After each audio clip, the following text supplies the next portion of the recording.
ब्रह्मांड का भक्षण जब समय अनादि था, देवलोक शांत था। काशी की भूमि पर एक अलौकिक तेज फैला हुआ था।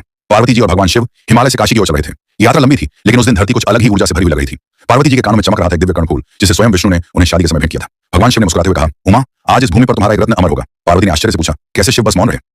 काशी पहुंचते ही पार्वती ने गंगा किनारे स्नान किया। स्नान के बाद उन्होंने अपना दिव्य कर्णफूल उतारा, उसे साफ करने के लिए झुककर पानी में देखा। उसी समय एक अदृश्य शक्ति, एक असुर की काली ऊर्जा कर्णफूल पर झपटी, क्योंकि वह रत्न देवताओं की शक्ति का स्रोत था। पार्वती ने गंगा पानी में झुककर देखा और चौंकी। कर्णफूल उनके हाथ से खिसकर नीचे गिरा। जैसे ही धरती से टकराया, नीले प्रकाश का विस्फोट हुआ। गंगा की लहरें ठहर गईं, हवा में एक दिव्य गंध फैल गई। धरती फूलकर एक कुंड में बदल गई। शिव तुरंत समझ गए कि असुरों ने एक बड़ी शक्ति को चुराने की कोशिश की है।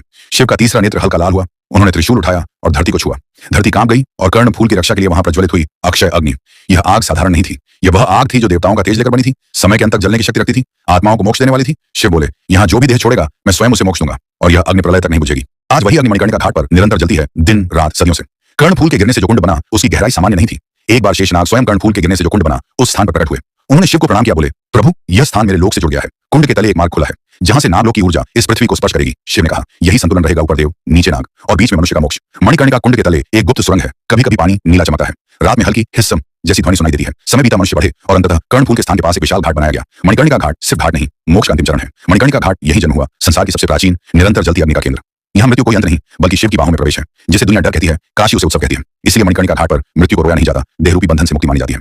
कुंड के बगल में एक छोटा सा पर शक्तिशाली गुप्त मणिकर्णेश्वर मंदिर बनाया गया। अंदर है शिवलिंग, पार्वती का कर्णफूल चिन्ह, नागशिला, सदियों पुरानी काले कुंड से जुड़ी ऊर्जा रेखा। मंदिर में प्रवेश करते ही एक गहरी ठंडक और कंपन महसूस होता है, मानो समय रुक गया हो। यह मंदिर छोटा जरूर है, पर इसकी शक्ति काशी के सबसे बड़े मंदिरों से अधिक कही जाती है। कुंड का पानी कभी नहीं सूखता, अग्नि कभी नहीं बुझती। रात के समय मंदिर में घंटियों की आवाजें आती हैं। कुंड के पास फोटो लेने पर नीली रोशनी कैद होती है। कई बार लोग पानी में सांप जैसे साए तैरते देखते हैं।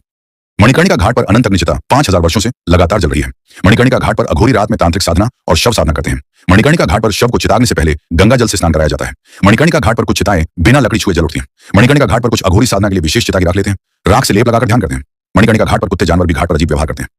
मणिकर्णिका कुंड के नीचे नागलोक का मार्ग पुराने तांत्रिक ग्रंथ कहते हैं। गंधरास्य भूमिगतः नागलोक से द्वार। काशी के धरातल के नीचे नागलोक का द्वार है। यह द्वार 3 संकेतों से खुलता है, अग्नि शांत न होना, गंगा का बहाव उल्टा न होना, कुंड से रात को नीली रोशनी का उठना। हर नाग पंचमी की रात मणिकर्णिका कुंड के भीतर एक नीला भंवर बनता है। ये सामान्य पानी चमक नहीं, बल्कि पाताल नागों की ऊर्जा मानी जाती है। पुराने पुजारी बताते हैं, अगर वह द्वार खुल जाए तो काशी का आकाश भी कांप उठे। लेकिन कोई उस द्वार को खोले, ये शिव की अनुमति के बिना असंभव है। दिव्य कर्णफूल का अस्तित्व दंत कथा कहती है कि शिव के कर्णफूल के 2 गुण थे, अंधेरे में नीली रोशनी देना, श्रवण क्षेत्र की ऊर्जा सक्रिय करना। इससे साधक अदृश्य ध्वनियां सुन सकते थे। जब कर्णफूल कुंड में गया तो वह धरती के भीतर समा गया। काशी के वृद्ध तांत्रिक ने कहा था, कर्णफूल अभी भी यही है, वह केवल उसी को दिखाई देता है जो मृत्यु और जीवन की सीमा समझ ले।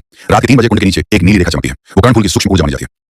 मणिकर्णिका घाट पर रात में शिव और भैरव की अदृश्य उपस्थिति रहती है। मणिकर्णिका की अग्नि सिर्फ अग्नि नहीं, यह शिव की प्रलय अग्नि है। अगर किसी दिन गंगा का जल बढ़ जाए, बारिश 3 दिन लगातार हो जाए और तेज हवा चले, फिर भी यह अग्नि बुझती नहीं। यह अग्नि बाहरी तत्वों से नहीं, आंतरिक ऊर्जा से जलती है। जब प्रलय आएगा तो यह अग्नि काशी की रक्षा करेगी। कुछ प्राचीन ग्रंथों में एक वाक्य मिलता है, काश्याम महामंत्र गुह्य काशी में महामंत्र का गुह्य रहस्य छिपा है। शिव ने यहाँ मुक्ति का मार्ग छुपाया है। मणिकर्णिका ही ऐसा स्थान है जहाँ मृत्यु मुक्ति बन जाती है, अग्नि आशीर्वाद बन जाती है और आत्मा द्वार खोलती है, जन्म मरण के चक्र से मुक्त हो जाता है। इसलिए इसे मुक्ति भूमि, अनंत संसार का द्वार और मोक्ष की राजधानी कहा जाता है। रात के 3 बजे चारों तरफ शांत गंगा का भाव, अग्नि अपनी नीली लौ के साथ स्थिर कुंड के नीचे ओम नमः शिवाय से धीमी गूंज, ओम ओम ओम, यह हवा है। भगवान शिव और देवी पार्वती पर विश्वास है तो वीडियो को लाइक करें, शेयर करें और सब्सक्राइब जरूर करें। ओम।